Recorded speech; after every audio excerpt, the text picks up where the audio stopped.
Bismillahirrahmanirrahim. Alhamdulillahirrahmanirrahim. Wabihi nasta'in wa ala umuri dunya. Wassalatu wassalamu ala asyrofil anbiya'i wal mursalin sayyidina wa maulana Muhammadin wa ala alihi wa sahbihi ajma'in. Yang terhormat Alaihi Haji Muhammad Idris Syamsuddin beserta ibunya Haji Muhammad Al-Fatihah selaku pengasuh Pondok Pesantren Al-Mu'min Putri.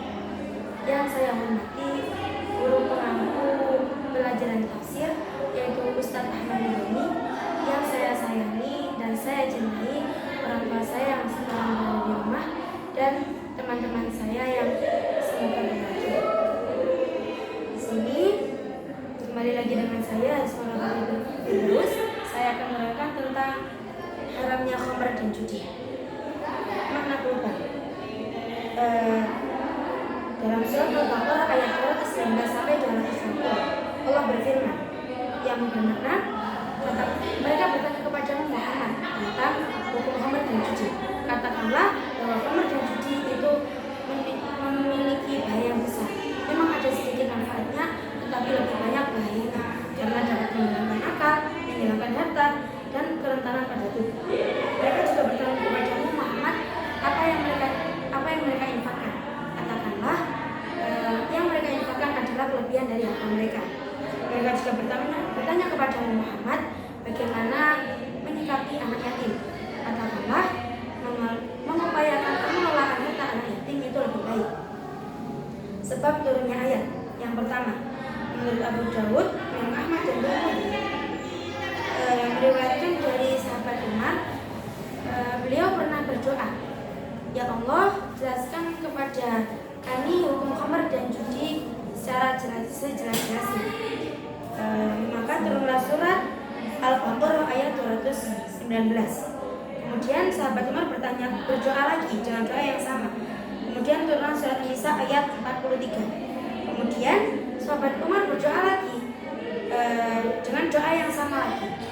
Kemudian turunlah surat Al-Maidah ayat 91. Yang kedua diriwayatkan dari Ibnu Abbas, yaitu ketika turunnya surat Al-An'am ayat 152 dan surat An-Nisa ayat 10 tentang tidak diperbolehkannya mendekati harta anak yatim dan memakan harta anak yatim seperti memasukkan api ke dalam perutnya. Pengasuh anak yatim memisahkan makanan mereka dengan makanan anak yatim. Karena seperti itu makanan mereka menjadi lebih dan menjadi busuk. Karena adanya permasalahan tersebut, mereka bertanya kepada Rasulullah. Setelah itu turunlah surat Al-Baqarah ayat 220. Maka setelah itu mereka mencampurkan makanan mereka dengan makanan anak yatim. Yang ketiga, kandungan hukum. Yang pertama, apakah ayat tersebut menjadi dasar diharamkannya khamr? Menurut Abu Ya'la, sebagian ulama berpendapat bahwa surat Al-Baqarah ayat 219 itu menjadi dasar diharamkannya khamr. Sedangkan menurut mayoritas ulama, ayat tersebut hanya mencela khamr saja, tidak sampai menjadi dasar diharamkannya khamr. Karena setelah turunnya ayat tersebut, ada sahabat yang masih meminum khamr. Yang kedua, apakah yang dinamakan khamr dan apakah setiap yang memabukkan itu khamr? Menurut Abu Hanifah, khamr itu minuman yang memabukkan dari perasan anggur saja. Sedangkan minuman yang memabukkan dari kurma dan gandum itu dinamakan nabit. Alasannya yaitu dari syairnya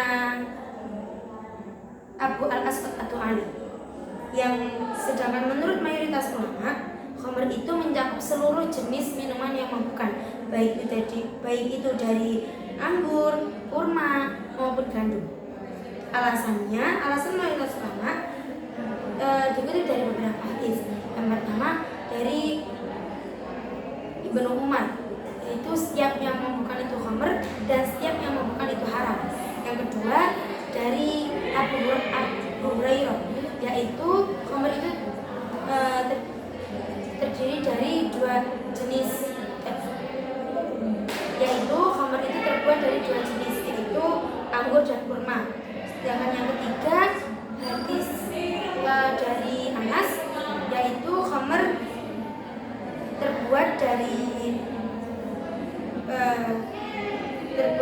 5 bahan, yaitu anggur, kurma, gandum, syair dan jagung. Yang keempat dari Ibnu Umar, yaitu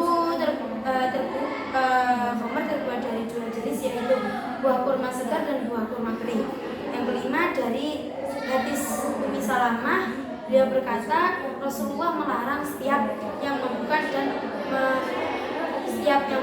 melemahkan. Dari dua pendapat tersebut yang dimenangkan adalah menurut mayoritas ulama, yaitu setiap yang memabukkan itu dinamakan.